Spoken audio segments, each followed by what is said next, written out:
What's up, everybody? How you doing? Welcome to the F6 podcast. This is Alex. I'm so glad to be joined here with my co-host tonight, Cam. Cam, how are we doing tonight? We're doing great, man. I'm very excited for this one. Not only are we going deep down into a team, but we have a special guest today. Absolutely. Yes, we do. And we are excited. We've been talking for a couple weeks now about bringing on guests. Cam and I have done this is our fifth show now. So we've done 4 shows. Really excited now that tonight we are officially bringing our first guest on the show. So, ladies and gentlemen, we are going to jump right into bringing in our special guest. So it is our Jets fan extraordinaire. He has a tattoo of Joe Namath right on his buttocks. So I've heard. None other than Brian Winberry. Welcome, Brian, to the show. How are we doing?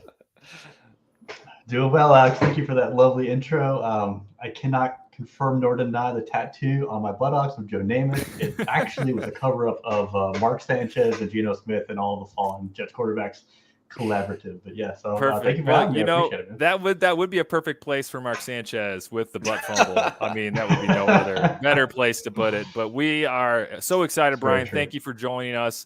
We're really excited to jump into our first fan show, going over the New York Jets, who of course have had all the buzz in the world, and it's really exciting. We're going to jump into this and go through everything. We're excited to have your take as a fan, as a close follower of the team. Excited to hear your angle. So I guess to kick us off, Cam, do you want to give us an overview of what the projections are looking like for the Jets this season? Yeah, man. So last season, the Jets finished last in the division, and it's really not looking that way this year. There's a lot of optimism. Their Vegas win total right now is 9.5, and their odds on division are plus 250. Now, we'll get into more of their offseason changes later, but they recently added Dalvin Cook, and notably that did not change their odds on division or win total at all, not even a little bit. So that was a little surprising there. And then their strength of schedule is 26th this year, so they have a very difficult schedule. And I know some of their early schedule specifically is very tough. So we'll learn real quick whether they're legit or not. But Brian, I want to bring it over to you and hear your thoughts on just the Jets overall this year. What do you think? Sure, man. So obviously I've been a Jets fan my whole life. Pain and suffering here, so we have a little bit of hope and optimism, brought to us by a nice little Aaron Rodgers trade. But yeah, I mean, it's exciting. It's cool to see, the Jets finally get like some national recognition. I don't think they've had like a nationally televised game in like ages. Like I think that the last one I actually remember was like the butt fumble game. But so it's cool to have like some excitement and some buzz. They finally got on Hard Knocks for the first time since like 2010, I think, with Rex Ryan and everything like that. Not that Hard Knocks is like a big deal, but it's just cool to kind of see behind the scenes of the team vibes and everything like that. But yeah, Cam, to your point, regardless of all the moves and stuff that I'm sure we'll get into, yeah, that schedule, especially the early schedule before their bye, I think they have a bye fairly early on. It's pretty rough. So I think we will see, very quickly what they're made of. Yeah, I like that. I like that, Brian. I think that's a good point. We will go over the schedule in a little bit more depth here later on in the show as well. But real quick, what was that over under again, Cam, on total wins? 9.5. 9.5. So I guess now is the time where we got to pick over or under. Well, I will say here, I'll go first since I'm talking. And everybody that listened to Cam and I's AFC show, if you'll recall, I picked the Jets as division winners. And my thought process there was, every year there's usually at least one, maybe more teams that go worst to first. And I think I talked a little bit about I wasn't crazy about the way Buffalo ended the season, and I don't think that they really improved in the trenches. At least at least like I would expect to see after that beatdown they got from the Bengals. And then you go to I know Cam, you picked the Dolphins, so I'll let you kind of go over your thoughts on them. But I don't believe in the Patriots. I think their defense should be pretty good, but I'm still I don't really believe in the Patriots offensively. So with that, the Jets are my pick to go from worst to first. I think it's going to take probably 11, maybe 12 wins to get it done. So I gotta ride or die since that was my pick for the division. So I'm gonna take the over. What do you got, Cam? Well, I am also taking the over, but just barely. I have them with 10 wins right now. And it's, a lot of people I know anyway have been betting, slamming the over, but just to get into their first 6 weeks, they face the Bills, Cowboys, Chiefs, and Eagles. So 3 of those are out of division and some of the hardest matchups that you could possibly find around the NFL. So I think if they go around, 3-3 in the division, 7-4 out of the division, kind of reasonable since for my stance where I think Miami's going to end up taking it. So I have them ending with 10-7, which still hits the over. How about you, Brian? I think I know which direction you're going to go. Cam, I'm right there with you. What you said is pretty much spot on with my assessment. I think I'm going to take the over, but just barely. I think 10 wins is probably a good number just because of how difficult that early schedule is. You've got, Aaron Rodgers is 40 years old. The offensive line is a little bit of a question mark right now. So I've heard from training camp and just in the preseason. So, all it takes is just one guy coming through and tweaking an ankle or hurting his hand again. I mean, that's, but it's not all doom and gloom. I mean, I think 10 wins is probably pretty solid. It's probably not going to be enough to win the division. I'm gonna take the Dolphins to win the division as well. Wow. Especially if they make a trade for Jonathan Taylor, which I've heard rumors of. So I don't know if that's going to happen or not, but I know they're interested. But I think the Dolphins, as long as Tua stays healthy, I think they're going to take the division. But I think the Jets will sneak in a wild card though in the playoffs. Yeah, now that they've added that additional team, what was it, that 3-ish years ago to the playoffs, I think the Jets do have a real shot, even though the Bills are going to be fighting them, and so will Miami. So we will see. And with that, let's get into their offseason. Alex, you want to start us off with an overview? Absolutely. And before we get into that, I got to say, Brian, I mean, you're our first fan to come on our show, and you didn't even pick your own team to win the division. So I don't know. I know. All the rest. I hate to. But overall, I hate to go that route, but it's just years of just doom and gloom and getting your hopes up and drafting these guys like, oh man, Sam Darnold's gonna rescue us, right? Like, I'm really happy I did not get a jersey. So nice. I think that we had talked about that. I think what this shows us is that Cam and we bring on quality guests that are unbiased. So listen, everybody, we bring on unbiased guests. All right, so let's jump into I'm going to give an overview of the free agents added and losses. There's actually a lot for the Jets, so they have maybe won the offseason. Obviously, the first and most foremost, we have Aaron Rodgers. We don't have to spend too much time on that, but Mr. Aaron Rodgers comes over from the Packers. Another recent signing, we have Dalvin Cook coming over from the Vikings. He was out there in free agency for a little while. The Jets scooped in and got him.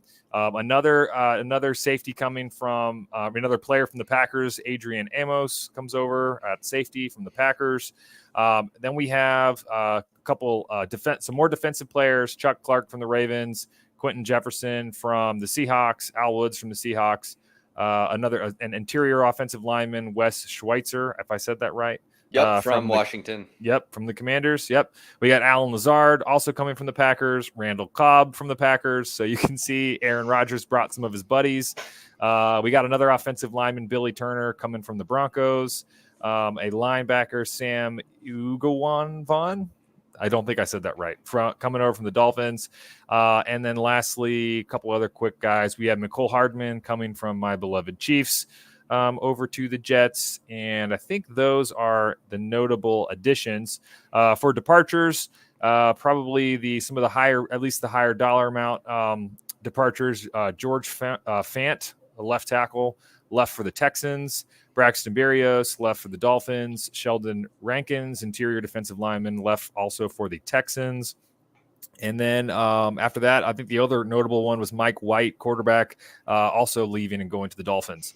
So as an overview, a lot of Packers came to join the Jets, and a lot of Jets left to join the Dolphins. So that's my overview of free agency. Cam, what stands out to you about additions or departures? Yeah, well, just to add to that, Aaron Rodgers was acquired via trade. 2 other trades that happened. They acquired Chuck Clark for, I believe it was a 7th. And then they traded away Elijah Moore, wide receiver, to the Browns. So, yeah, overall, Aaron Rodgers aside, I don't think they ended up losing too many key impact players. And I think they brought in some playmakers that Aaron Rodgers trusts, as you said, his old buddies in Lazard and Cobb. So I think that he'll have some familiarity upon arriving in New York, right? It's already, we'll see how he settles in. He has a tough couple of games to start the season. But I think overall, there's a lot of optimism going around this offseason. And just to add to a quick overview for the offseason, they made a couple of coaching changes, right? They replaced Michael LaFleur, offensive coordinator, with Nathaniel Hackett, and they also replaced a lot of I almost said lesser. They're not lesser, less important offensive pieces. And their offensive line coach, wide receivers coach, and their run game coordinator, passing game coordinator, they're all new faces there. So they want pretty much an entirely new offense, but they kept most of the defensive coaching positions intact. So I thought that was an interesting decision this offseason as well. So I think overall it was good. They went up for sure. They're in a win now mode with Rodgers, and they didn't lose too many impact pieces. What are your thoughts, Brian? Overall, I thought it was a really solid offseason. I agree with you there. It was very interesting on the overhaul of all the coaches. Defense, was very good last year, so we'll probably touch on that here in a little while. But so I like that they kept the same core of coaches. As far as they didn't really lose a lot, honestly, so they really gained more than they lost. The only guy that I really think I want to key in on is Elijah Moore. Just real briefly, I really think, that trade, he was disgruntled and all that. He's really talented. I really liked him coming out of Ole Miss. I was really stoked that we got him, and unfortunately, it just didn't work out. But I do think that if they were able to hold on to him and have him with Aaron Rodgers in the offense, with Garrett Wilson, with Allen Lazard, I think that would be really dynamic. So it was a shame to see him go. I think he's going to be the number one guy that they wind up missing the most. And he's very young, so I hope he doesn't blossom like the next Antonio Brown or something like that. But I guess we'll find out. I'm pretty happy. I really like the Dalvin Cook signing because it costs us nothing but just a 1-year deal. So good insurance for Breece Hall in case he's a little slow coming back.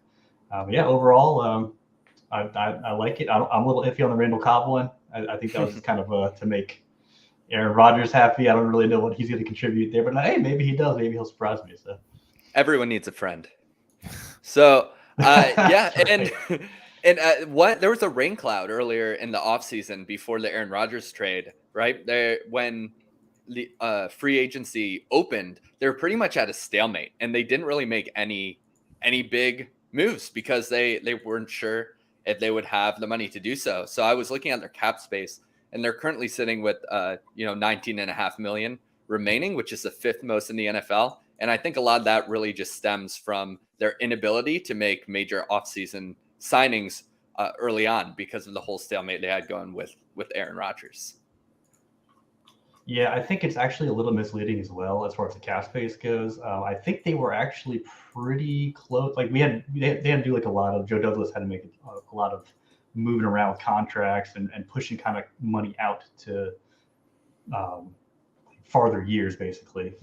So that's where that money comes from. Some of it, they did save about 10 million very recently with Corey Davis. So that's a big chunk as well when he retired, which was surprising, actually. I think we might actually miss him this year. That kind of hurt our depth a little bit, but yeah. I was there, and I was watching that when they were just kind of at a standstill, and everyone was just waiting on Aaron Rodgers news, which felt like it was months. It was definitely several weeks that we're just checking all the time, like where's Aaron Rodgers? Like he came out with the video interview that he did, and he was like, I intend to play with the Jets. And we're like, cool, it's coming, right? And then there was nothing. It was just crickets for weeks, and I was like, what the heck is going on? Well, all these guys are just flying off the board to these other teams that really could have probably helped. But they really keyed on Rodgers. He was their guy, and they got him. So I guess we'll see if it was a good or a bad thing. Yeah. And we can't wrap up the offseason without talking about the NFL draft. So I'm just going to run real quick through their draft selections and then I'm gonna pass it off to get your thoughts on how this went for them. So as part of the Aaron Rodgers trade, they traded down from pick 13 to pick 15, which seemed a little odd to some people on the outside. With pick 15, they took Will McDonald, edge from Iowa State. In the second round, they took Joe Tippmann, center. And then all their other picks were day 3. They took Carter Warren, offensive tackle from Pitt, Israel Abanikanda, running back from Pitt, and then they got Zaire Barnes, Jarek Bernard Converse, and Zach Kuntz. Zach Kuntz, tight end from ODU, late, in the later stages. So I want to, Alex, let's hear from you first. What were your thoughts on this offseason, this draft? Yeah, thanks, Cam, for going over that for us. I mean, honestly, the only guy that I don't follow the draft as close as you do, and that's why I like to ask you questions, Cam, on what you think. But obviously, a guy that I did know is Will McDonald. So for those of you that maybe, I can't remember if I mentioned this or not, but my dad is alumni from Iowa State, so they are a team I rooted for when I lived in the Midwest, and still certainly pull for and root for those guys. And Will McDonald was a guy that I was hoping would drop far enough into the first round that he'd be available for the Chiefs. Of course, in our last show, we went in depth about Felix Anudike-Uzomah, who, of course, the Chiefs got with the 32nd pick. But, 31st. 31st, yeah, because the Dolphins had lost their pick, right, from tampering, if I remember. So the 31st pick, but Will McDonald was a guy that I thought was even a chance that the Chiefs could try to move up somehow into the 20s and grab him. But obviously he took at 15. So I do think he's a stud. You can't have enough explosive pass rushers on your defensive line. So I think that was a good pickup for an already really solid Jets defense. So can't speak too much to the other guys, but I liked Will McDonald at 15. I thought it was a good pickup. How about you, Brian? I'm with you, Alex. I mean, to your point, Cam, that trade, the Aaron Rodgers trade with that pick swap, that really, I felt like that was a little unnecessary. And I remember hearing about it, and I was like, I really hope it doesn't shoot us in the foot. Someone that we really need, for example, offensive line, like Peter Skorinski. I'm gonna mess up his name. Peter Skorinski went a bit earlier, but Broderick Jones went right. The pick before. Broderick Jones went the pick before, right? Mm-hmm. So I really wanted Skorinski, and I was like, okay, well, he's gone. Okay, cool. So here comes our pick, and I think Van Ness was the pick, the original pick. But I was like, okay, cool. Broderick Jones is still there, and then of course he still went. So I was gonna settle for him. We didn't get him ultimately, so I was a little disappointed there, and then. I did think it was a good value pick, though. I didn't know much about the draft. I was kind of keyed in on the offensive side of the ball. But, watching his tape and just seeing his stats and reading about him, and then seeing him play a little bit in training camp in the preseason, I don't know. I really think that he's going to be a really solid pick. He doesn't have to make a giant impact right away, which I think is very important for a first-round rookie coming right out of college. Not everybody can do that. So, we have some really good depth on the line there that he can kind of just come in and make an impact when needed instead of just being asked to carry the load, which I think is great for him. So I did like that pick, and I was really stoked with the Joe Tippmann pick in the second round. I really was hoping we would grab a center. I think he has a mullet, or he had a mullet, which just made me love him even more. And I was like, that's awesome. We need a draft there, right? So I think he struggled a little bit, so he's not going to be the starter, but that's totally fine. He doesn't need to do that right away. They were able to sign Connor McGovern back really cheap, which was actually probably one of the best signings that they made just based off of cost. Otherwise, they would have been dead in the water at center. So it was nice to see that work out. But yeah, those two picks, and I really like, and I can't even say his last name still, but the running back that you mentioned, Abanikanda. There we go. Thank you. Nice. So he looked really electric. I was really stoked with that pick. Obviously, the running back room is a little crowded now, but I liked what I saw out of him in preseason. He made some runs. I think he got hurt in the last game, so I don't know if he's starting on the active roster this year, but he's one to watch as well. So overall, I like the draft, and I generally do like Joe Douglas's drafts the last couple of years. I'll be watching it, like, oh man, I really hope they get this guy, and in all my years they pick some random dude I've never heard of, like Christian Hackenberg or something, and I'm like, who is this? Like, why would you do that? But he always wants to pick in the guy that I want or think is a good pick. So that I really like what they did there. Yeah, and I'm just going to touch on a couple of these guys real quick. If you listen to the show, I could talk for hours on pretty much any of these draft prospects. But the guy everyone's looking at Will McDonald because he was our first round pick. And you mentioned that they at pick 13, the original pick, it was Lucas Van Ness, which just frankly I think would have been an amazing fit for this defense. That's typically a base nickel, right? They have that solid 4 up front, and Van Ness is a monster from the edge, and he plays interior. Will McDonald, I didn't love the pick. Just a little snippet of something I wrote about him is McDonald, like Miles Murphy, may not have a huge immediate impact. What he does have is twitch, quick hands, and excellent athleticism. If he can go to a 3-4 scheme as an outside linebacker and get some coaching on how to better convert his speed to success, I think he could become a great every down player. So he didn't get into that scheme. And a big reason I thought that is that, he came in at 239 pounds at the combine, which is really light for a base end. That's pretty light for an on-ball linebacker as it is. So I think he's very talented. I think he's a toolbox. He's incredibly twitchy. And I'm not sure how they're going to use him right away. And, you said he doesn't have to make an immediate impact, which I agree with. You have some good starters up there, and you took Jermaine Johnson last year, who is a very good, run defender from the end. I thought that was a great selection, but they have the short window with Aaron Rodgers because who knows when he's going to end up falling off. So it was peculiar, but we'll see how it works out. And then just to quickly touch on the other guys, Joe Tippmann, I love that pick too. You guys needed a center. As you said, you got Connor McGovern back on a pretty team friendly deal, but Joe Tippmann, he's 6'6" as a center. He's crazy athletic for his size. And I think that with this team's probably going to end up running a lot more outside zone concepts this season than they did last year. And Joe Tippmann would be perfect for that. You might not get the start, but I think it's a good team fit as well as position. And then just lastly, the other guy, the fun guy, Israel Abanikanda, running back, took in the 4th round.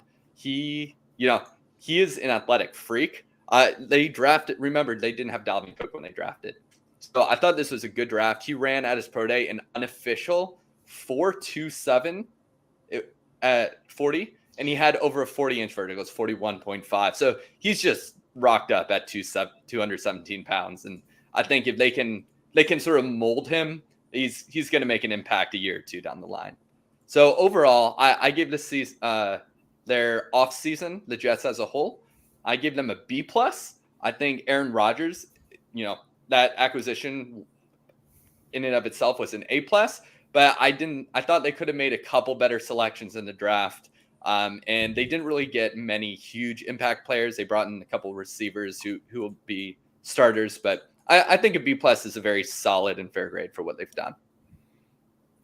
I like that. That's I'm a little bit more optimistic, Cam, but I do like the B+. That was what I think I had originally. I think I'll go with A-. And I can't give that full A+ because there's just been so much change. It's a little bit hard, especially when you have new coaches, you have new players. It can be difficult to make that mesh quickly, particularly with that difficult schedule for the Jets right out of the gate. I do think we're going to see a steady improvement in production, both offensively. I think the defense will be ready to roll early on, but I think the offense might take a little while to pick up some steam. But overall, between the draft, investing in the trenches, which is always a good approach, both defense and offensive line, and then adding in Aaron Rodgers, a Hall of Fame quarterback. He's a massive upgrade over Zach Wilson, no doubt about it. So, I think just bringing him in, like you said, and then adding some offensive pieces, including some players, Allen Lazard, guys that, by themselves maybe don't jump off the page, but I think, have some symmetry with Aaron Rodgers. There is some speed with Mecole Hardman, and obviously, some of the other receivers that are already there. So I'll go with an A-. I liked it. I thought they improved. But what about you, Brian? What are your thoughts? What do you give the Jets in the offseason? Alex, I really like your optimism. there. It's hard to follow you as the Jets fan and not be as optimistic about you. I feel like you set me up to fail, and you're like, oh, he's not a real Jets fan. Like, what? No, there's no way. So I thank you for your kind words for my team. I know that you know that I've suffered for many years, so I do. I do know that. It. Yes. You giving me a bone there. So, but I'm with Cam. I'm going to give them a B+. The only reasons, which I kind of touched on earlier, was the Elijah Moore trade. I would have liked to see them hold on to him because, as it turns out, Corey Davis retiring out of left field, they're kind of thin at receiver depth right now. I mean, obviously Garrett Wilson, as long as he stays healthy, I mean, he's going to be with Aaron Rodgers, probably a top 5 receiver in the league this year, I would imagine, because he's an electric playmaker. I really, really like him. But you've got your wide receiver 2 being Lazard, and I know it's about Rodgers and who he's comfortable with, but after that, I mean, didn't really know much about Hardman, and we didn't really see a lot of him in the preseason. So I know that he's fast, and hopefully he can contribute a little bit. Well, that's it. I think he's fast. He doesn't do a whole lot else, but he's fast.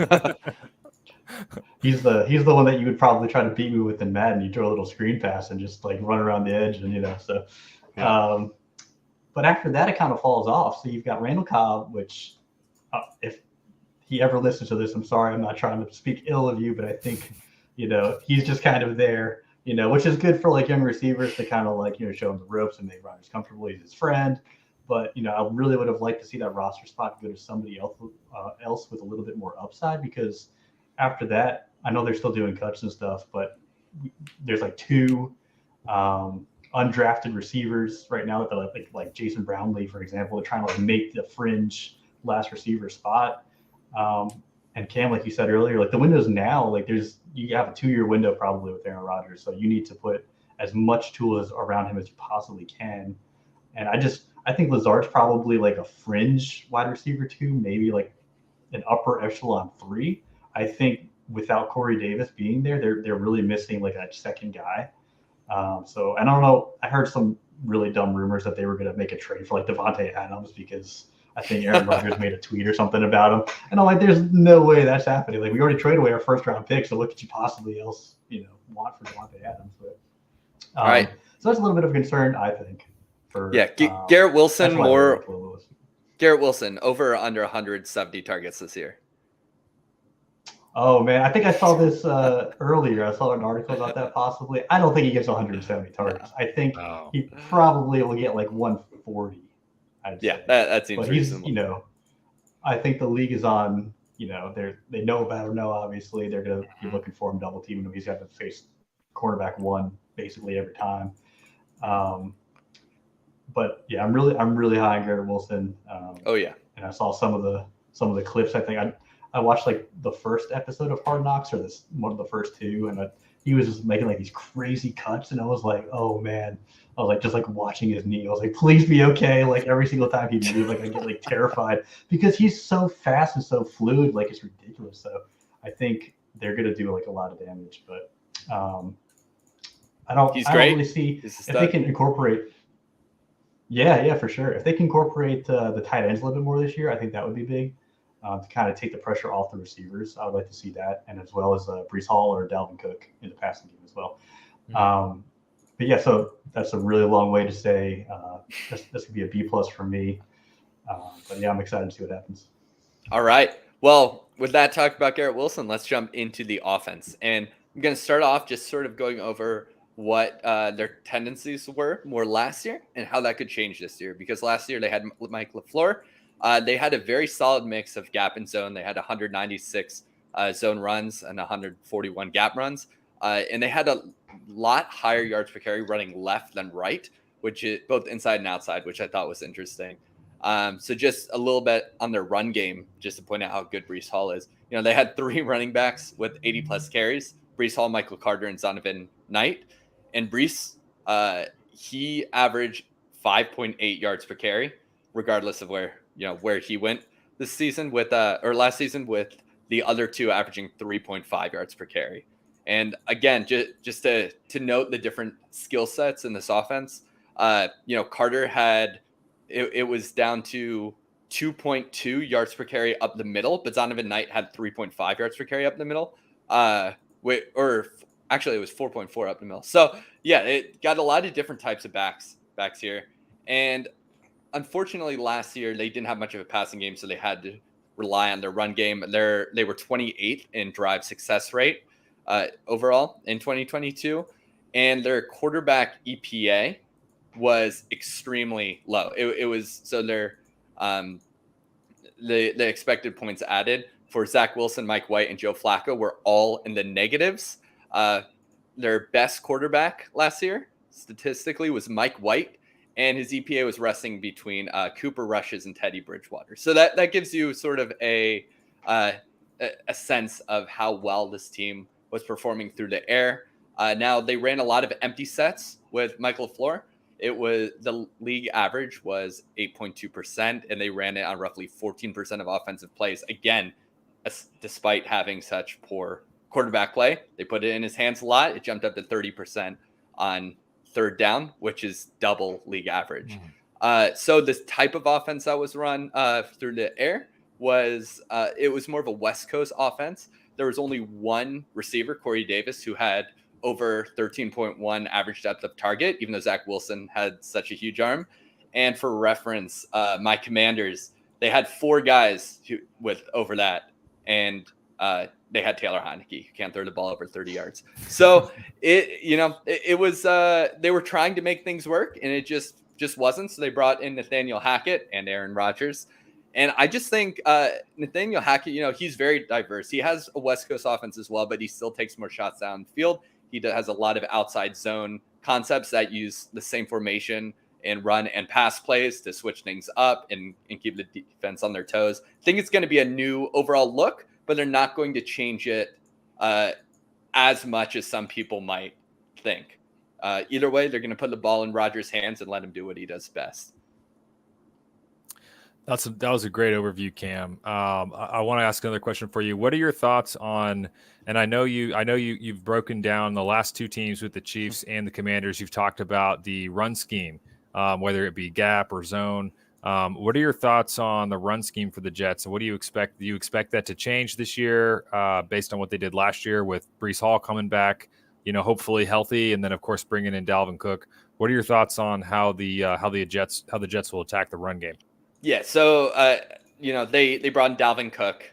They have Breece Hall. I am not 100% sure on how Breece Hall's injury is recovering. I'll let Brian maybe talk about what he's heard about through camp here in a minute. But I do think that's one difference in LaFleur and Hackett's schemes that stands out. It's that LaFleur he did switch it up a lot from gap to zone, but he ran a lot more inside. Whereas I think it'll be more outside zone with Nathaniel Hackett. And obviously it's going to be switching it up. But I think both Breece and Cook will do very well in a zone-heavy scheme. They both have the speed, the vision, the athleticism. Breece has a lot more speed than Cook at this point in their career anyway. He's so fast. He can take – I think – I don't have it in front of me. I think he averaged over 10 yards a carry on – runs outside of the tight ends. So I think it's going to be a lot of outside zone, and it's going to be very successful this year. Nice. And just to touch on the injury update there. Sorry, Alex. Go ahead. I think the last that I've heard from Breece Hall, obviously he did not play in the preseason, and also we didn't see him. We also did not see Dalvin Cook. But he's off of the PUP list, so physically unable to perform. According to Breece Hall, he says that he's ready to go. He's been cleared by the doctors, that he's ready for week 1. So I don't know. They're probably going to ease him in. And I think that was part of the reason, obviously, for signing Dalvin Cook. I would imagine Breece Hall probably gets the first snap week 1, only because Cook hasn't played with anybody. He's not familiar with the offense quite yet, I would imagine, but that's just a total shot in the dark. I think that they'll be very light on his load, but as far as I know, he at least says that he's been fully recovered, but we haven't seen him yet. And I really hope that he regains that speed that you talked about. There was a couple runs last year. There was one against the Broncos where he just blew past everybody. It was I think that was the same game that he tore his ACL, unfortunately. But he was getting in a zone. He was he was killing it. So I'm really excited to see him again. I know he's a fan favorite and everything too. So I really like that pickup. Yeah, another Iowa State boy. So you also got, now the Lazard. I mean, it's like the Iowa State Jets here. Before you know it.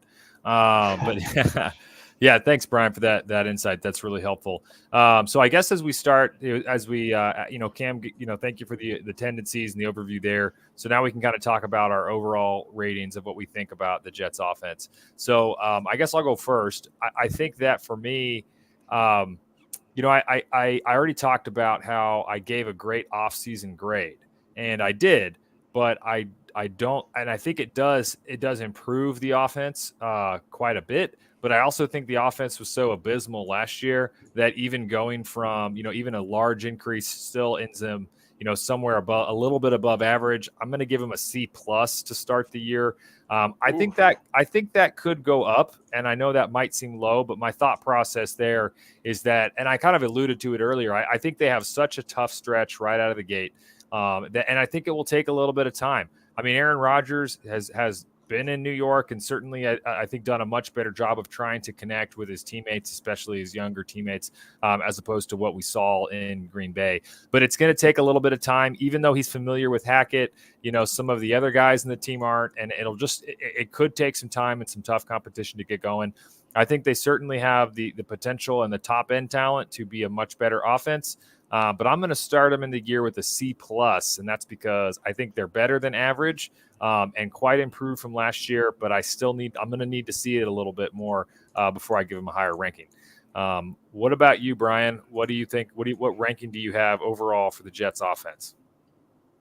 So we finally get to flip the script here, and I get to give a more positive rating for my team than you just did. So thank you for the great setup.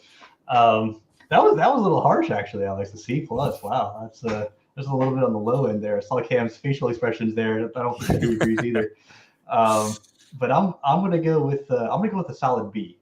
I don't think it's a B+. I don't think it's an A by any means. I think, like you said, there's a really tough stretch. We need to see what this offense does, and we need to see how Aaron Rodgers is. Honestly, I mean, last year he did not play the Aaron Rodgers of old. I know he was hurt. But like I said, he's got that magic 40 number attached to his name now. So I think we need to make sure that he can gel with everybody in the new system. Obviously, having Nathaniel Hackett there is going to be huge for his comfort level in transitioning there. But I'm a little worried about that offensive line. All I've heard about in camp and the preseason is just, there's a weak link on the Jets offense, and it's the offensive line. Which is weird only because you see the guys on the line, and I think they're going to start. Well, you start with Dwayne Brown, left tackle. I mean, he's 38 years old. He's dealing with a shoulder issue, I believe. He's been off and on the injured list, but they don't really have a better option. Mekhi Becton was a giant question mark going into this year, and I think that he's going to swing to right tackle. I think Salah had mentioned that he was starting right tackle now. So they have some good depth pieces like Billy Turner they picked up, who I actually thought was going to start, but apparently he has not looked that good. So he's just going to be a backup at this point.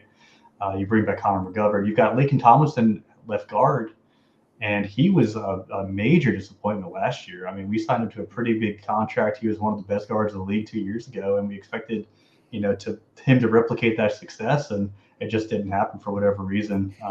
So I'd really like to see a rebound year from him. And then, you've got Vera Tucker at right guard, who also coming off a pretty major injury.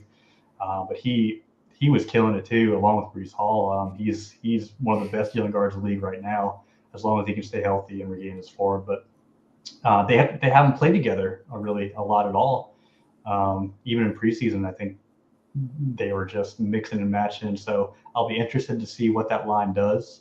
And that could directly affect the running game as well. And I really think that running game is going to be really important to keeping Rodgers, active and off of the ground. And he does this little play action thing, that's not going to be effective if you can't keep the defenders, away. So I'm going to give them a solid B, and we'll see how that goes. And like I mentioned before, just briefly, the receiver depth also concerns me a little bit. So maybe they pick somebody up and we can shore that up. But I think, like you mentioned, Alex, I mean, like it's not, they haven't been good on offense for a very, very long time. So really anything at this point is an improvement. I mean, they won 7 games last year and had like one of the top 5 defenses in the league. So, I mean, anything that what they got before is better. So. All right. Well, I'm going to bring some real optimism here, I guess, because I thought I was going through these rankings. I'm like, am I crazy for only having them with a B+? So I wrote B+ with A+ upside because Aaron Rodgers has done so much with worse, right? I mean, obviously he's had Devontae Adams most of his in the recent years, but Garrett Wilson is significantly better than Allen Lazard, who is on the team, who was debatably his number 1 receiver previously. So I think he has a good receiving core. I know, Brian, you mentioned you want the tight ends to get more involved. It's funny because Tyler Conklin last year had the 2nd most targets of anyone on the team, and I actually think they're going to sort of shy away from that more this year. Have some more 11 personnel with Wilson and Lazard on the outside with Mecole Hardman with a bigger role in the slot. That's just nothing I've heard, just what I think based on their roster construction. So I think it's going to be, they have debatably, one of the best running back rooms in the league. And I think there is reason for optimism around their offensive line. Obviously, it's fragile, to put it nicely.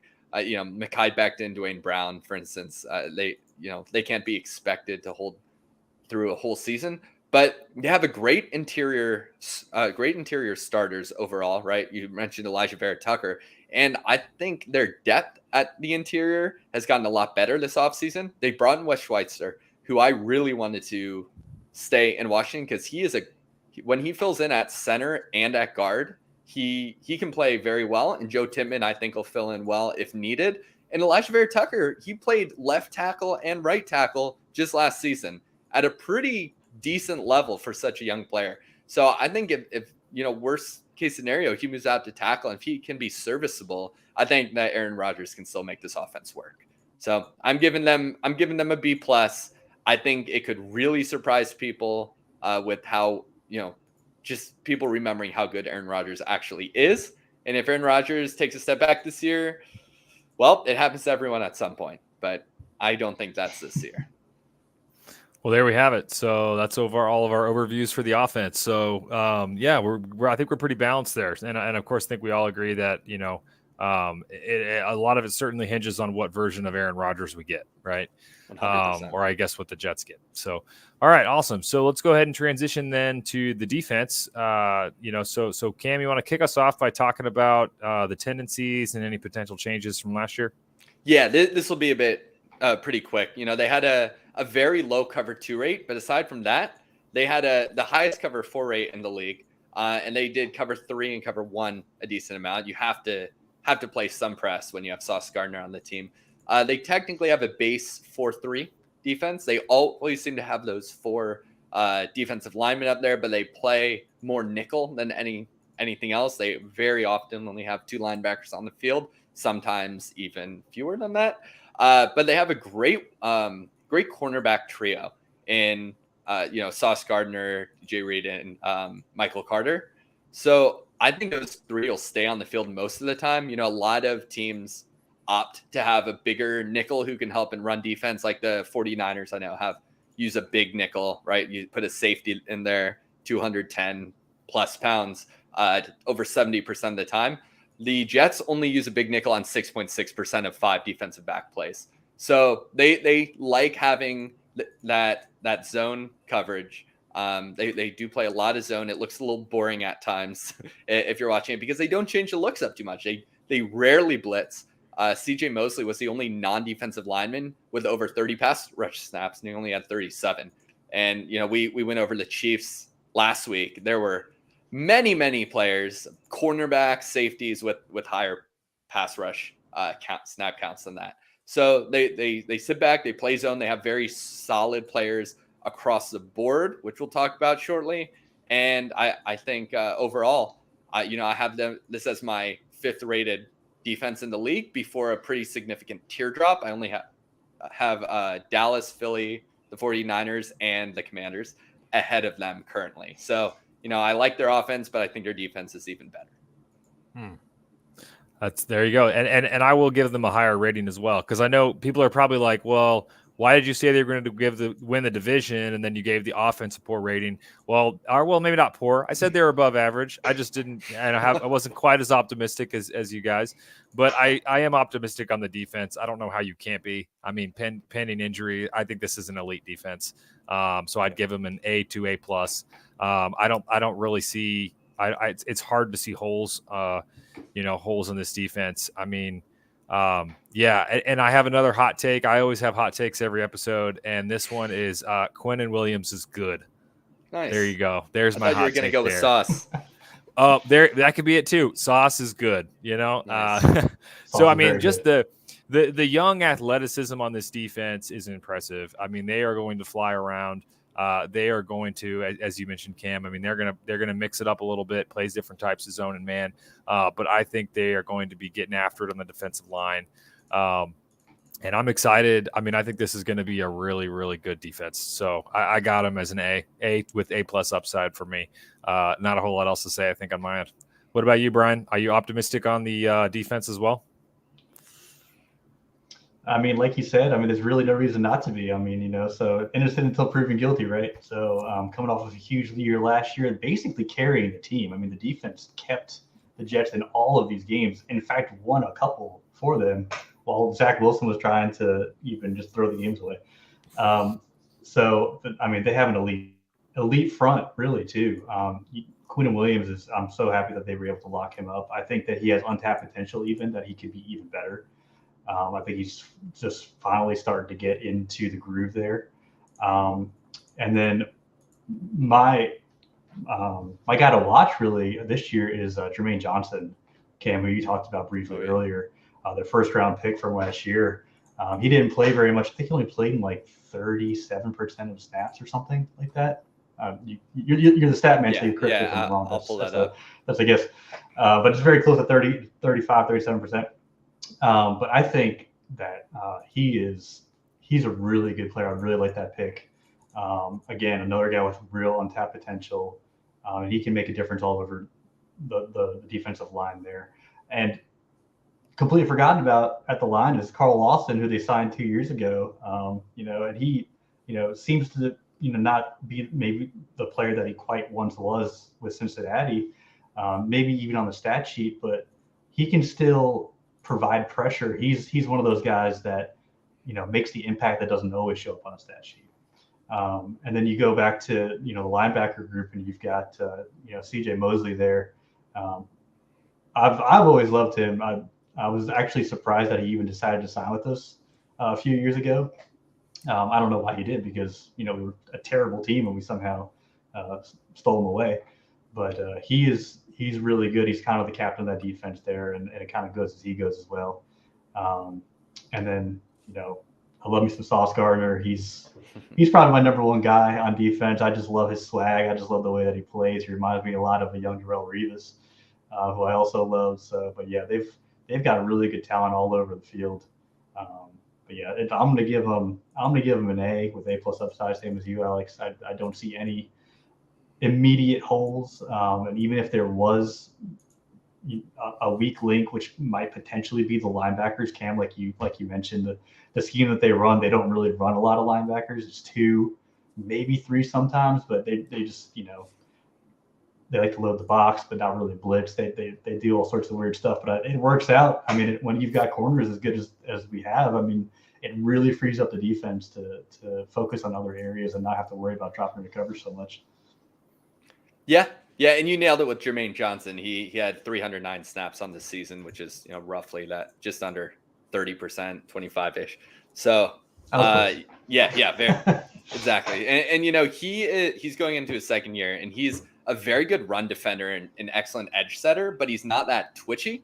The thing is, he has good technique overall, right? He has a pretty diverse pass rush arsenal that at his disposal, and he has crazy bend, so he can still make the pass rush work. But he was in for more run defense snaps last year than he was passing downs, and I think it'll continue to be that way moving forward. They're bigger ends in Lawson and John Franklin Myers. He's almost 290 pounds, but he still lines up outside the tackle almost every snap.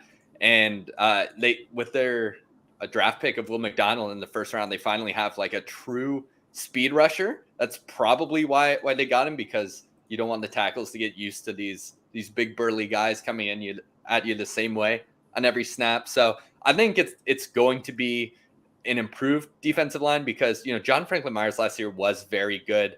Carl Lawson's more of a pass rusher, and Jermaine Johnson's more of an edge, more of a run defender. They complement each other pretty well. And then Will McDonald coming in. Now, I'm not going to give this an A, say it has A+ upside. It probably does, but I have them with an A-, and that's because two reasons. One, the linebacking core. They only had 3 linebackers with over 500 snaps last year. Quan Alexander had 559, and he's off the team. So that leaves CJ Mosley and Quincy Williams, who are set to start this year. Jamian Sherwood is set to be their third linebacker, but they're all small guys, 220s, 230s, and they don't really have stack and shed run defenders. And an issue with that, up the middle, if they can't stop the run, I'm a little worried about how the defensive line's going to stop the run in the interior. They have Quinnen Williams, obviously, and he's a fine run defender. He's mostly he can do it all. He's amazing. But aside from him, it's Al Woods, Solomon Thomas, Quinn Jefferson. I think Al Woods is the only guy over 300 pounds of that group. And he's a decent run defender, but he's not that 330-pound guy who's just going to sit there and two gap for you, as well as some of the other guys in the league. So I know all the defensive tackles were on the board still in the draft when they took Will McDonald. A lot of people wanted them to fill that supposed hole. They didn't, and that's fine. But that's the only reason I don't have them with a higher grade, because I'm a little worried about their interior run defense. But besides that, cornerbacks are amazing. Safeties are good. Defensive line is great. It's going to be a great defense regardless. Nice. I agree. All right, so let's transition into the part of the show where we get to talk about breakout candidates. So this can be offense or defense. It's just somebody that you think is going to go from, maybe either a lesser known player that's going to make a big impact on the team, or maybe even someone that's going to have a career year. So I guess, Brian, you want to kick us off? Who are you going to be watching this year as a potential breakout candidate?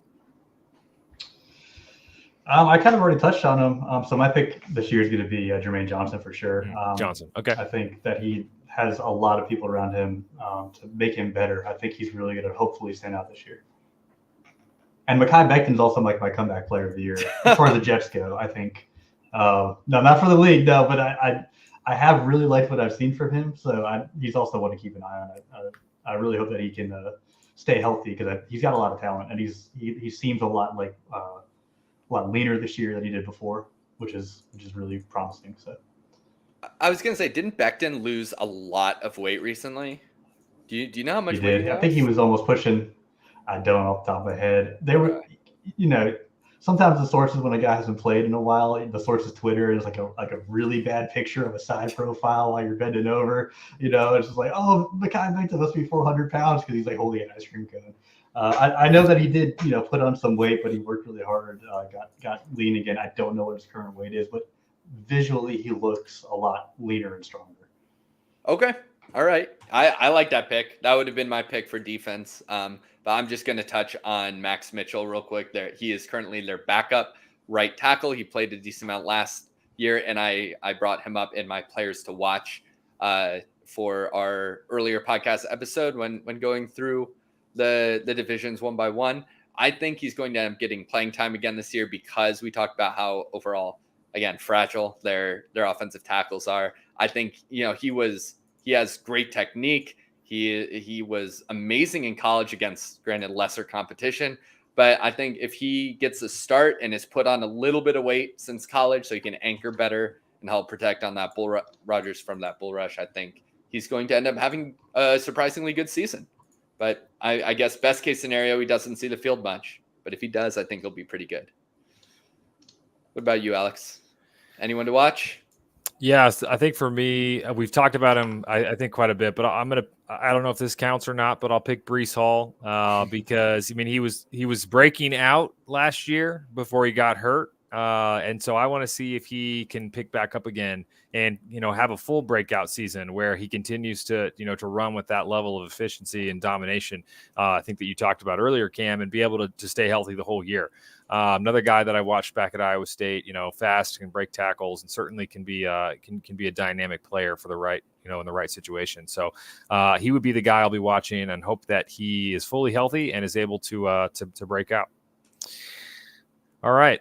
So now, as we start to wrap up our show, we're going to talk about a game or set of games that we look forward to the most for the upcoming Jets schedule. And so, actually, let's go ahead and Brian, why don't you kick us off? What game or games are you really looking forward to this season for the Jets, and why? I've got two. One is very obviously going to be the Kansas City and Jets game that we've got on I think it's Sunday night, very early on. I think week 4 or 5. I think that's going to be a really big test.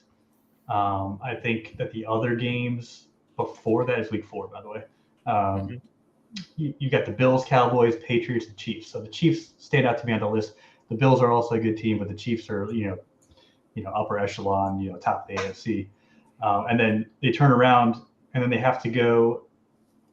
Luckily, actually, the Kansas City game's at home, but then they have to go to Denver, and then they come back home and play Philadelphia, and that's my second pick. So you got the Chiefs and the Eagles, the two reigning conference champions, almost back to back. That's kind of intimidating. Two really, really tough, good teams. Luckily, somehow they're both home, which should help a little bit, but I'm really interested in seeing those two games. And then kind of like a afterthought to those two, they play the Dolphins twice, pretty close together towards the end of the season, which I think is kind of interesting. There's going to be a lot of playoff ramifications for those games. I think the second Dolphin game is right before we play your beloved Commanders there, Cam. But I think that second game, it's on Sunday, December 17th. That's going to be a big game as well. But I'm more concerned about not concerned, but I'm interested in the Kansas City and Philadelphia games. Yeah, I think those are all good. I'm looking forward to the Dolphins games because I have them picked to win the division. So it'll be cool to see who actually takes it. It's going to end up being the Bills after all this. But I am looking forward mostly. I have to say week 1 because, we'll find out in the first Monday night game of the year if the Jets are legit. If they can take that W from the Bills, then there's a lot of optimism going forward. And honestly, if they lose, it's not that big of a deal because in terms of optimism among fans, because the Bills are a darn good team. But then week 2, they play the Cowboys. And that's a game I'm mostly looking forward to because I love rooting against the Cowboys. And that's it. So, it's going to be a great early start to the season. If they can come away with some victories in those early games, they're sitting pretty. Nice. Those are great picks. When I look at the Jets schedule, I know we talked a lot about the difficulties early on. I think, and I know it's always a little hard to project exactly, how each team is going to be. I mean, there's certainly going to be some teams that'll be better and worse, and there always is. But on paper, it looks like I actually like the ease, I think, potentially of the last portion of the Jets schedule. So that they do have the Bills and the Dolphins back to back, which I know you guys touched on. Those were in weeks 11 and 12. But then starting in week 13, it goes Falcons, Texans, road game against Dolphins, at home against the Commanders, and then they end on the road against the Browns and on the road against the Patriots.